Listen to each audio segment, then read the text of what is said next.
Welcome to Scouting for Growth, where we explore the cutting edge of innovation, entrepreneurship, and scaling businesses in the digital age. I'm your host, Sabine VdL, and today we are diving into the fascinating world of AI-powered podcasting. Yes, our guest is Edward Brawer, co-founder and CEO of PodcastAI, a groundbreaking SaaS platform that is revolutionizing the podcasting industry. Edward is a serial entrepreneur with a track record of success in the tech world, having founded multiple companies since 2004. Podcast AI emerged from a viral AI parody of the popular All In podcast, which received something like 600,000 downloads in a very few days, catching the attention of industry leaders and revealing a significant market opportunity. Now backed by Jason Calacanis, found, Podcast AI is at the forefront of automating podcast creation, post-production, and distribution. In this episode, we will explore Edward's entrepreneurial journey and the origin of Podcast AI, how artificial intelligence is transforming the podcasting landscape, the future of content creation and distribution in the age of digital, and how is enabling agencies around the globe to actually automate their podcast and also enable their users, their podcasters to do more, I guess, with less, but also create some really unique shows. We are going to dive into strategies for entrepreneurs, but also investors looking to leverage podcasting for growth. We are going to dive into the challenges and opportunity in a rapidly evolving podcasting market, which still need to remain highly ethical.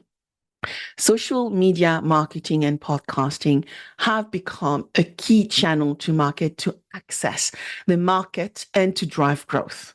Whether you are a seasoned podcaster, an entrepreneur, an investor considering starting your show, or simply curious about the intersection of AI and media, this conversation promises to be both insightful and inspiring. So let's dive in and scout for growth with Edward Brawer.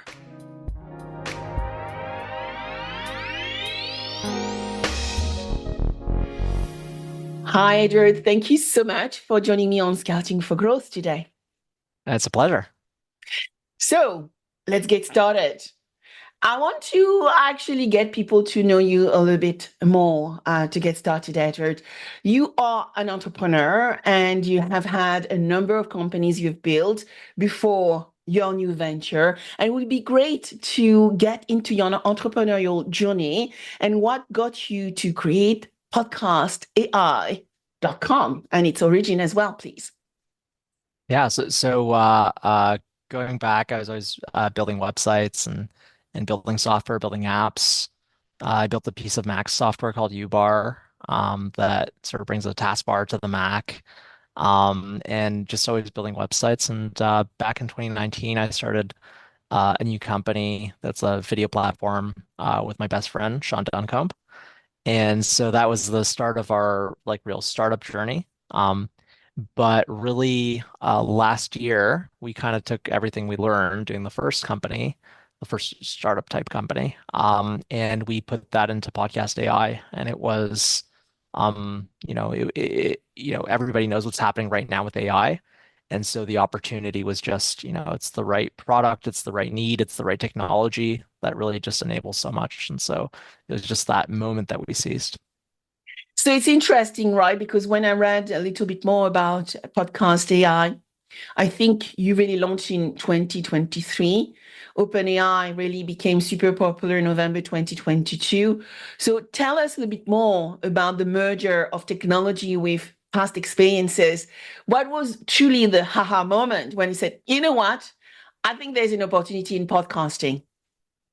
Yeah, so our previous startup was a video platform, and we had looked at what we could do with AI, and the models were pretty expensive, and what they could do was, I would qualify it as cute, meaning what do I mean? So there was GPT-2 or 3, I think, at the time we got into the OpenAI beta. This was a few years back. And what it could do is maybe, you would give it a few titles of YouTube videos, and it would give you new YouTube video titles. So it would quote unquote hallucinate new titles. But it's not super useful. It's kind of making them up. It's not, it's not great, right? But okay, interesting, right? It'll obviously get better. The real aha moment was ChatGPT for everybody. And what was interesting about ChatGPT is that it wasn't a technological development. It was realizing how to use the technology. It turns out if because GPT is really, it's an autocomplete one word at a time. And it turns out if you start the sentence with, "You are an AI agent tasked with helping a human, here's the human's first question," it auto completes that story one word at a time, and in that story it's helping you, so that's what the story is. And then the second realization that went into ChatGPT was, oh, what if you tell it on every time you send a new piece of text into it, what if you sent that, but also here's the conversation so far. So now that goes into the context of the story that gets auto-completed. And so ChatGPT, even the OpenAI people, they didn't realize what they were building. Um, but it really just flipped the script on all of this. And it's about that time that I realized, like, oh, there's no limit to what you could build with this. And it took us a few months to get to the realization, okay, now we're at the stage where we can create something like Podcast AI. Wonderful. So I read about All In, right? You have a podcast called All In. So how did that become, a viral AI parody? And how do you use that to spark ideas into others of the potential of podcasting, right? Because some people are shy. They may have beautiful voices, but not everybody is comfortable like you and I to have a chat on a podcast. So what all is it around that AI parody actually developed and which became pretty viral, I gathered. Yeah, so this was maybe in February. And so the for people that don't know, the All In podcast is the number one tech podcast in the US. And it's Jason Calacanis, David Sachs, Chamath Palihapitiya, and David Friedberg. And so they're these Silicon Valley figures and VCs. And uh, in February, I had started playing around with these AI voice models where you could essentially replicate someone's voice. And I I realized playing with their voices, I realized, oh, I could create a parody of an All In episode. And so I put out one episode, I think it was episode 117, and they had started, they were they were saying, "Oh, you're going to get replaced by an AI. No, watch out. You're going to get replaced by an AI." So the parody was, okay, they've been reborn as AIs, and now it's the four AI thems. Um, and so it's just a 10-minute parody. I posted on Twitter, and it got retweeted by them, and then it started going super viral. It hit, I think, like 600,000 views. Um, and then the reaction was, and we did six of them in total, but the reaction was, is this real? Is this really an AI made podcast? Can you give us the GitHub repository? Can you show us the code? Um, you know, and that's when Sean and I, we were kind of looking at each other, we're like, actually, we could make this real. Um, this technology is completely doable, right? Someone just has to do it. And so we found the name podcastai.com. We started up the company and the mission of the company, and we had to like work our way to it. And we now have this product called the Magic Pod that can do just that, what you were talking about, for people that, they might have a nice voice, but they're not maybe comfortable performing a podcast the way we are right now. Mhm. This thing can create a completely automatically generated podcast based on, a personal blog, a corporate blog, based on news sites. And it's in your voice and it's performing a podcast. It's actually the original vision of the company, being able to generate an entire podcast. Fascinating. So let's go into the main features of Podcast AI. Um, let's give the listener maybe a lens of what is possible.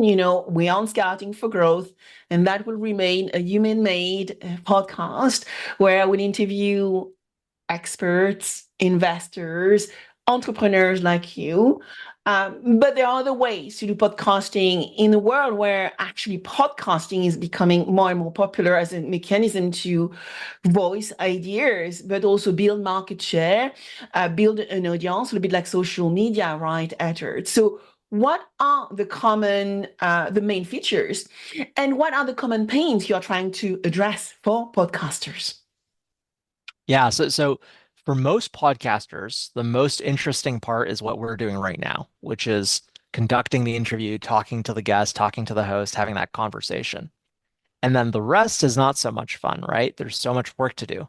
There's before this, you have to research, you have to get all the pre-research, what we call pre-production done to prepare for a podcast episode like this. And then once you're done, there's, well, the production itself after the recording, there's some editing. Um, and then after that, there's the post-production. You have to come up with titles, descriptions, show notes, chapters, key points. Um, and then there's the promotion and the distribution. It has to be set up on a feed host to be distributed out to all the podcasting platforms. And you probably want to have a website for your podcast, and so you have to upload all that information now to a content management system like WordPress, basically. And you want to be able to promote it. So you have to create all these clips that you want to post on all your social media feeds and maybe spread that out to your guests as well to also help promote the episode. And there's just so much work around the thing, right? And so the mandate of Podcast AI is making podcasting effortless. And typically the way we do that is we automate your podcast in every way possible. So for a real world podcast like we're having right here, well, we actually do all that post-production for you. It's AI generated for you, so it saves you all that time. We do the distribution, so we actually host your podcast and put it out to all the platforms. We're adding next week push to YouTube and push to X or Twitter, which means that exactly, right? It's just effortlessly, it just goes out to all the platforms. You don't have to double upload or triple upload even. We do all that promotion stuff. We generate the viral moments. We generate the clips. We post it and schedule it automatically to all your social media platforms. We generate a show website for you automatically, so you don't have to create all that in WordPress. So for a real podcast, we take all the painful parts out of it, right? And we just keep it to, the fun of what we're doing right now. The new product that we have as well, called the Magic Pod, now that's a whole new game. The Magic Pod is, it's like magic. You have a podcast automatically. You don't even have to do the recording part. You have to record a 3 minute to 3.5 minute sample of your voice, talking exactly the way you'd like to sound in the podcast. You upload it into our system, and your Magic Pod is performed, on the days of the week that you want and at the times that you want, and you just have a show running. And so you were talking about for businesses, it's kind of become a no-brainer, hasn't it? Right? Like, if your first thing on sales is open your HubSpot account, well, your first thing on marketing, you need to increase your surface area. You need a podcast. You need to be talking to your customers. And that's where Podcast AI comes in. Yeah, fascinating, because as you know, I probably write a book per year. And so it's written text, content, and repurposing has always been something important to me. And I share all that content through, for sure, social media managers supporting my work. But it would be interesting to try to convert that content into voice as well, and make it pretty frictionless.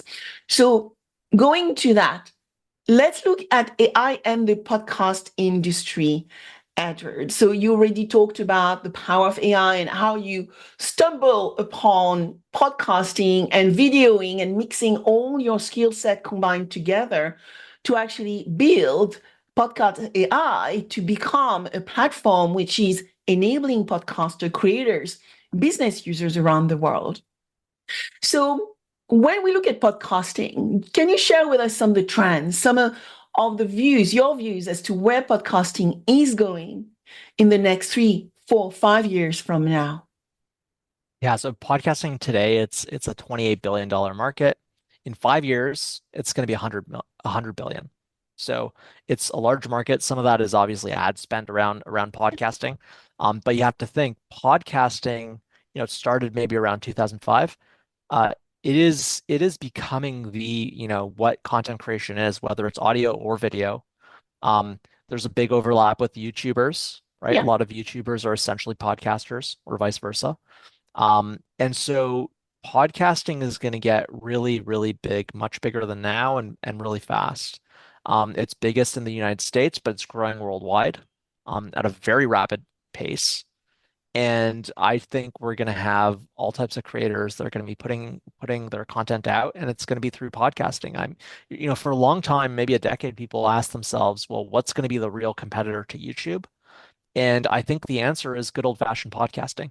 Mm. It is just the distributed standard out there. Anybody can put one out.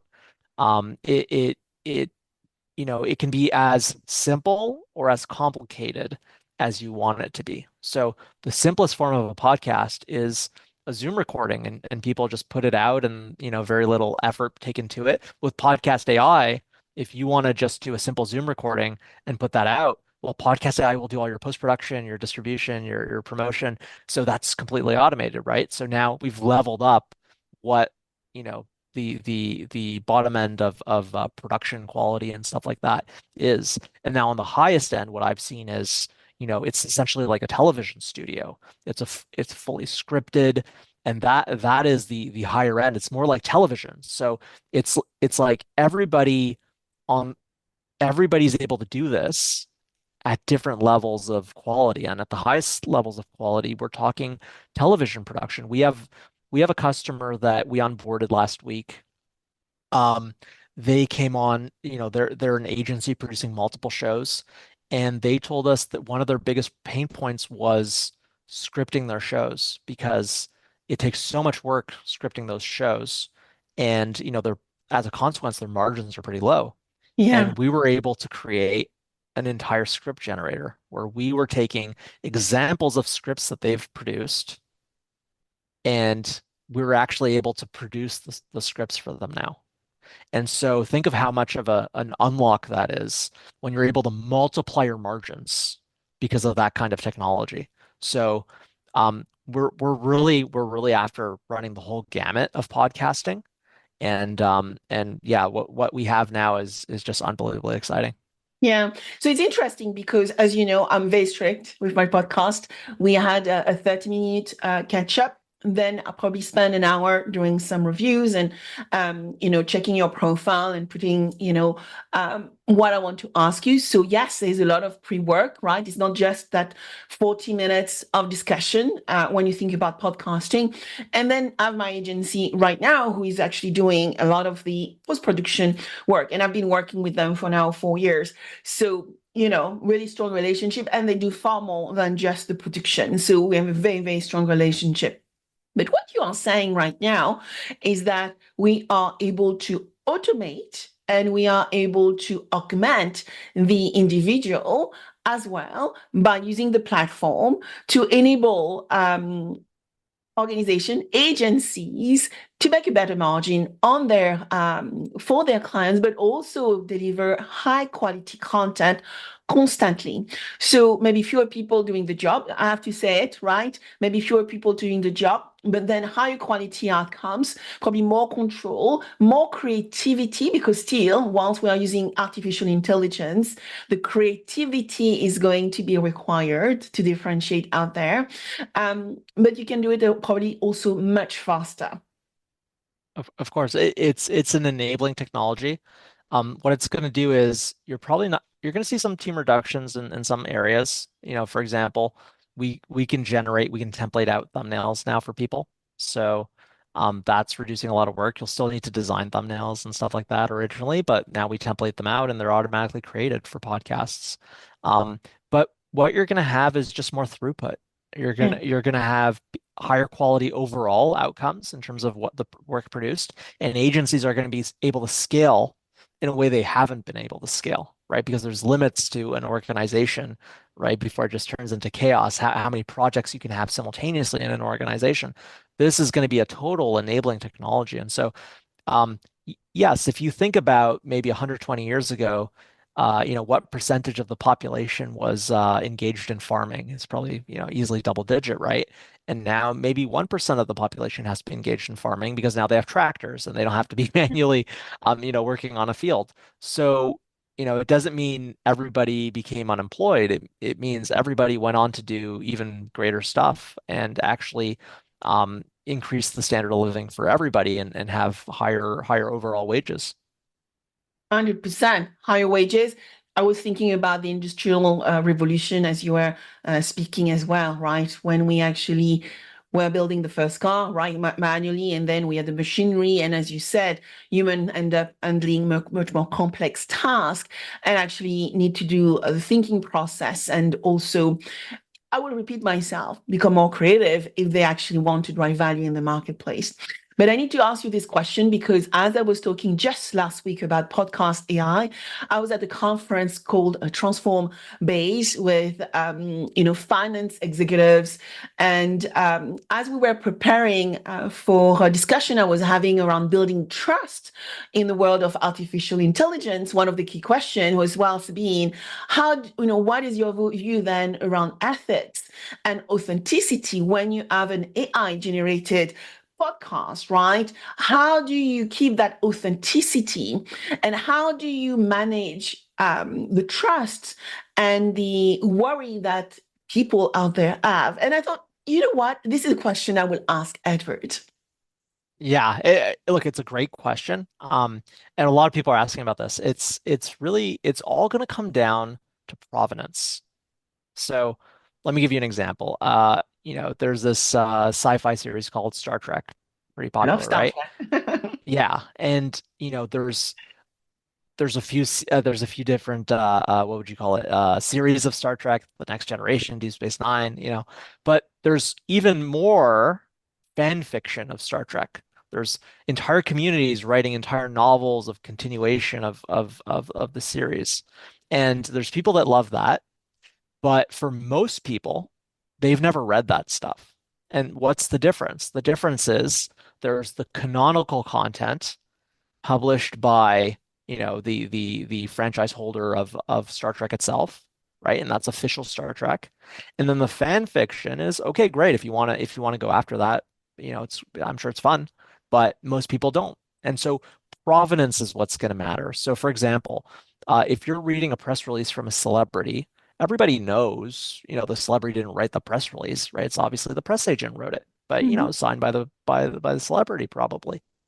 But, why do we lend it credence? Well, because it came through the official channels. And so provenance and official channels is really what's going to be the deciding factor or the thing that really matters because content is going to be, easy to create in theory, right?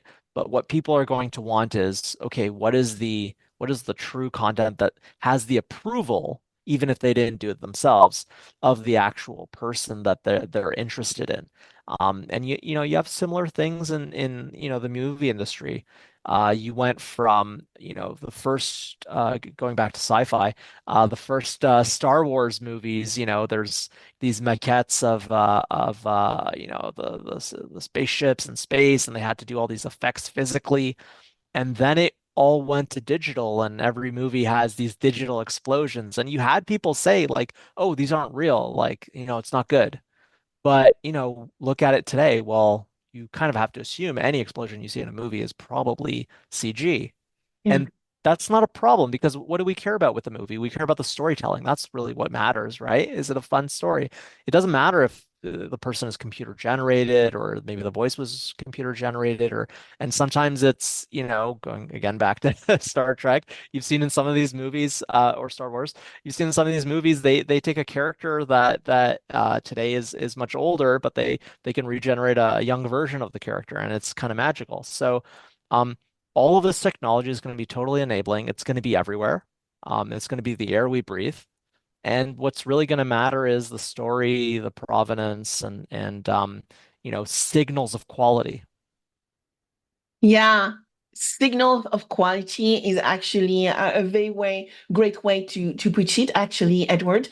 And whilst you were speaking as well, I was thinking about, it's going to be about the creativity, but also the storytelling, which is becoming more and more important today.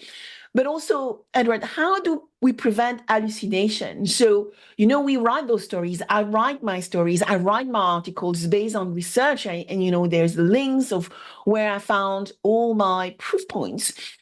Is the podcast, when it ingests all this amazing content, will it hallucinate? And how can we prevent that to happen? Yeah, so hallucination is going to be considered a very early phenomenon in AI. Okay. And essentially the reason why these LLMs hallucinate is they don't have information, but they're enacting the scenario. So remember that idea of like, how ChatGPT happened. It turns out that if you start the sentence with, you are an AI agent tasked with helping a human, here's the human's first question, it will quote unquote hallucinate the rest of that sentence, right? Okay. And it makes sense. Um, and so it's you can kind of think of it as it's kind of enacting a role in a sense, right? It's enacting on the premise of the start of the sentence. And so it will enact that using the information it has. And that's where the hallucinations come. If it doesn't have information, it will come up with something that sounds plausible on the surface. So the solution to hallucination is put in the context the information. If you put a bunch of references in, it doesn't need to hallucinate it. You gave it what it needed to chew on. Okay. So that's the solution to hallucination, and the phenomenon will be considered a very early thing. Yeah, very good. Very great to actually know that. And I assume, as we do podcasting, we also listen to the podcast itself and we just make sure also that all the content, we are comfortable with the content we are putting out. So, Edward, what would be your advice? Right? What advice would you give entrepreneurs? And I will extend this to investors, maybe corporate innovators as well, looking maybe to start their own podcast. Actually, I know in investment, a lot of investors are actually doing podcasting to identify startup, to actually talk about the thesis. And I think it's an amazing medium for them to be known. I also know that entrepreneurs, tech entrepreneurs are trying to find new channel to markets. And I actually try to tell them, we always listen to something when we are on a treadmill or walking in the street. We need to pause and go to the computer when we're actually going to look at YouTube. So actually podcasting and voice is going to become one of the most pervasive form of content creation, but also go-to-market marketing content creation. So what would be your advice to those group of stakeholders? Yeah, so I would say for entrepreneurs and startups, um, so it's that idea of increasing your surface area and being in those conversations with customers. And so you're probably talking to your customers all the time. Yeah, So um, uh, we brought on our new chief marketing officer last week, Michelle Tandler, and so one of the things she's going to be starting up for the company is a podcast nice. where, it'll be a mix of things and we'll be talking to customers and having those conversations and sharing them with everybody, right? So that's the way in terms of marketing, you want to be everywhere. You want to be in the conversation. So marketing, I think podcasting is, again, it's going to be step one on marketing, really, because anybody can set up a podcast. There's PodcastAI, there's other, different solutions you can chain together, but PodcastAI is obviously the easiest right now. But podcasting is easy and you just have to do it. But there's also like maybe there's startups that already have a blog, right? And we've talked about them, solutions to take that, turn that into a podcast. Um, so that's for entrepreneurs. I think it's kind of a no-brainer to have a podcast. For VCs, a lot of our customers are VCs, and uh, the interesting thing, and it's kind of hard for entrepreneurs to hear, especially if they're trying to raise from VC, because at the start, if you're not well connected into VC, it kind of feels like it's it's impossible to raise. It's like the hardest thing in the world. But it turns out that once you start having revenue and you're successful, and after that, it kind of becomes the easiest thing in the world. And it's kind of like, okay, now build your company. That's the more important thing.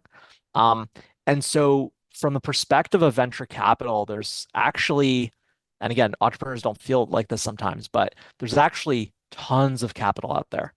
So, how do you differentiate? And you talk about added value investors, and sure, that can, some investors can have added value, but usually that's not necessarily the case all the time. So how do you differentiate? And it just becomes a brand. So a lot of VCs, the reason they have podcasts is actually to market themselves, right? To put themselves out there, to increase their surface area. This is amazing recommendations actually as well, Edward, because you have covered entrepreneurs, investors, and I've seen investors trying to find new ways to market themselves, so go to market. But also, I think when you start looking at channel strategies, podcasts become part of a multi-channel strategy to be known. I have to highlight even your story, right? With Jason Calacanis is a great story because this is the way you got to get him to pay attention to podcast AI, right? Let's remember people your story around how you got to be noticed by Jason. Yeah, we Jason's one of the four on the All In podcast, and we created that parody.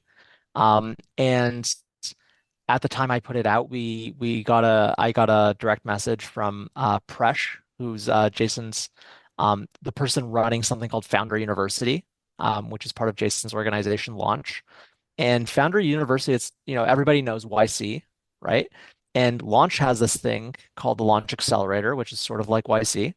But before the Launch Accelerator, it's really hard to get into these accelerators, like the really top ones. I'm talking Launch, I'm talking YC. I Those used are to run difficult to Startup get into. Bootcamp top 10. So, out of 3,000, 5,000 startups I used to scout, only 12 made it to the accelerator. Exactly. So yeah. Exactly. It's an extremely exclusive group to actually get into those.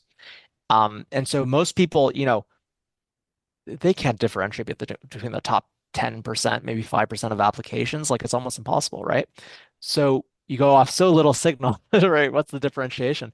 So But Jason solved this by doing this thing called Founder University, which is a much wider aperture. They've taken more people, right? These are they're right at the idea stage, maybe. They've shown some evidence that they're able to execute and they have an interesting idea. So Presh had he had sent a DM complimenting the parody. And later on, he put out a call for applications for the fifth cohort of Founder University. And so I messaged him and I said, "Hey, should I apply with Podcast AI?" And he said, "Yeah, of course, apply."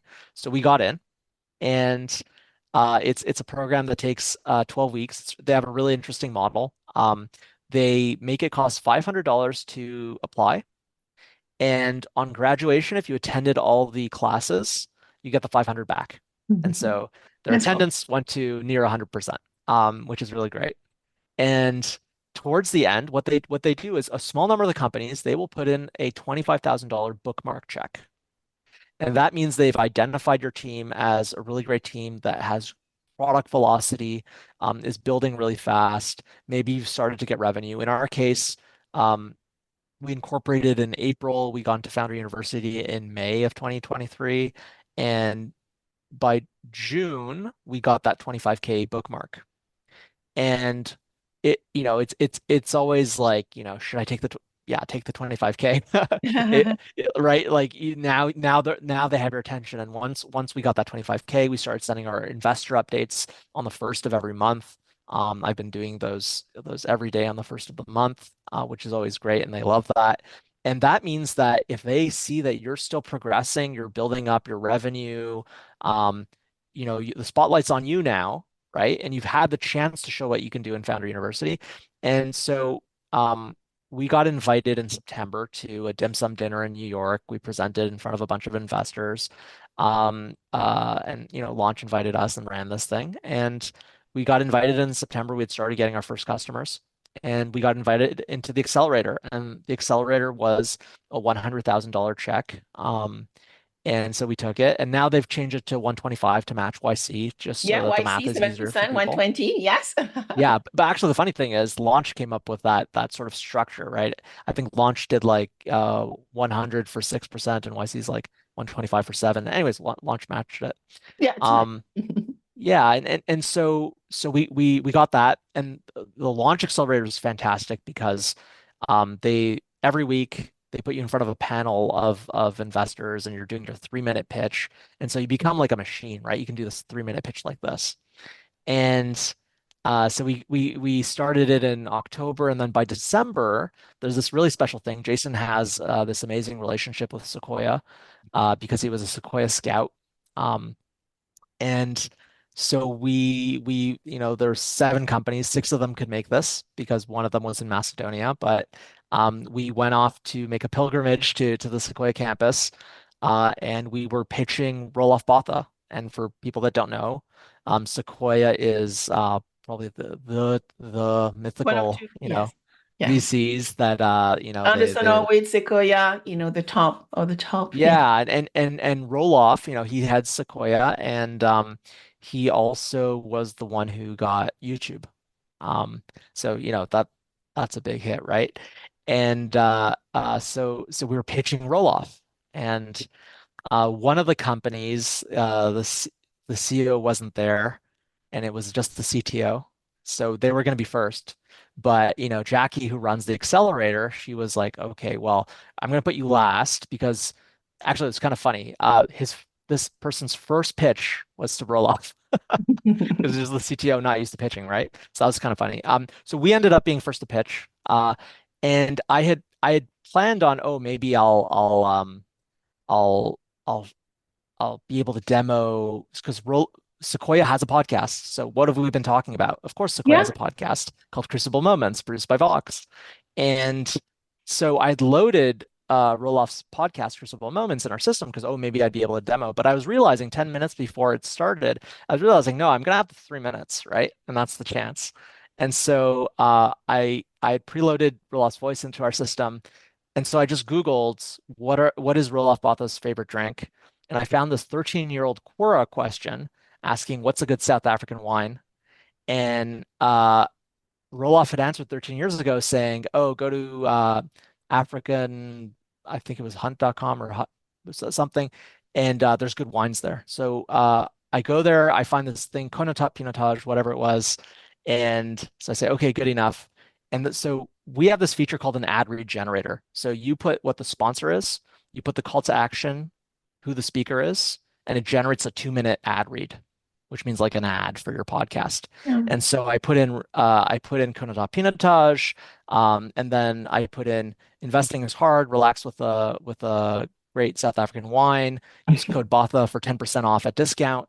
And I just hit generate. So generate this 2-minute ad in his voice for Crucible Moments. And I didn't have time to even preview it. I just kept it there. And so it came time to present. I was first, and I did the first 2 minutes, but I deleted the last third of my pitch, the go to market and roadmap. And I just said, okay, let me play this for you. And so I hit play, and he starts hearing himself. Everybody starts hearing him, doing this ad read. And Jason didn't know we had this feature. Nobody knew we had this feature. And they were just like flabbergasted. Oh, wow, what am I? And so it ends, and then Roloff goes, very nice, but it's pronounced Konutot Pinotage. And and so then so everybody presents, and then at the end, Jason always does this. He gamifies it. So he goes, okay, what was the number 3 best, number 2nd best, and the number 1? And so, we heard the third, the second, then we knew we won, and the first was us. And so Sean and I were really happy about that. And we got put in touch with their head of content and everything, which was great. But that's the sort of experience, like getting to pitch Roelof Botha from Sequoia.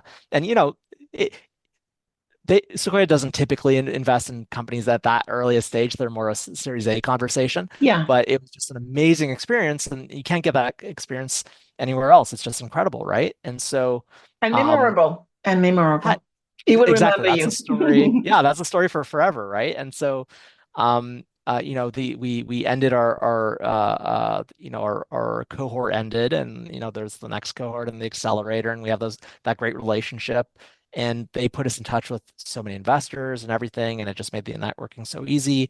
And our round is closing right now, and yeah, it was just amazing what we were able to accomplish with help from the right accelerator and it's in the name, right? It accelerates you. Yeah, it is in the name. An accelerator is there to accelerate you and help you find those relationships for the long term. I did check YouTube and I think I found a little bit of that video from the accelerator, I think, and I saw a very surprised gentleman looking at the screen. So I believe that video is actually on YouTube.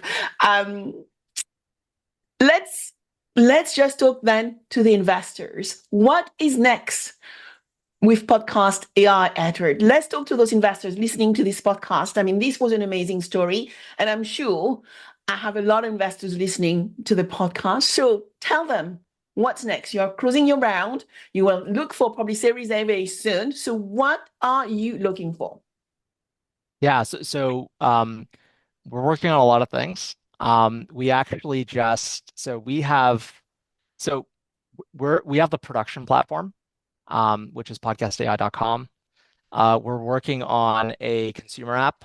So one of our recent hires, a fantastic person, Sean Allen, he is a top Apple platform developer who's building, his mandate is building the world's greatest podcasting app. Uh, and there's going to be a very special thing, which is a total voice interface.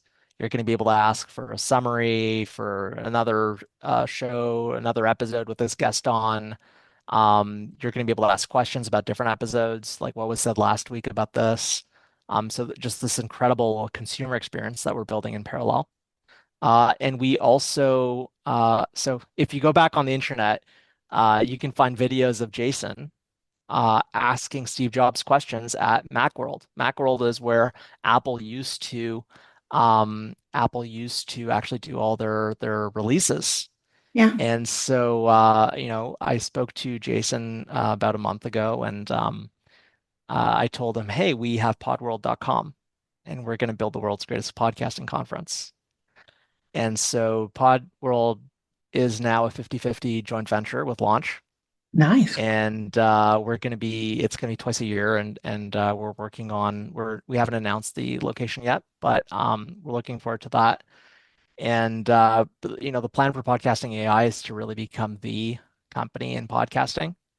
And there's a lot of things we're working on, but we're totally focused on podcasting, and we have an incredible team. Everybody on our team, like, they can handle anything thrown at them, A to Z. And so yeah, things are going amazingly well for podcast AI. And like you said, I think Series A probably later this year. Yeah. So, because I love tech, right? I am looking always at frontier tech. Yes, people, I have my license of podcast AI. And so Edward will take me on the path to actually learn to use the platform. My goal is to actually help startups, scale-ups to become, podcasters themselves and see how it is to actually do that from content. So my goal is to use existing blog content article that we have worked on and see how we can start building more interesting content than just text or, let's say, static content. We want more dynamic content. This is what the world is going for: dynamic strategy, dynamic content. And so we'll see where our relationship with Podcast AI and Edward takes us. Edward, anything else you want to tell to my audience, our listeners today, where they can find you if they want to try the platform? Yeah, we're podcastai.com. Book a demo. We will take you through everything that we do. And whether you have a podcast, want to start a podcast, we have solutions for that. We have the Magic Pod. And yeah, just get in touch. Love to give you a demo and have you come on. It's never been easier than today, and we're the platform to do it. Perfect. And when I launch mine, people will know it is AI generated content. We will add it into our newsletter and we'll add it onto the website. We want that transparency with our audience, but we want people to actually start learning from new technology and see how they can actually become better themselves. So, Edward, thank you so much for joining me on Scouting for Growth. Let's make the investor, the entrepreneur, the innovators of tomorrow a bit more powerful. Thank you so much for enabling that today, Edward. My pleasure.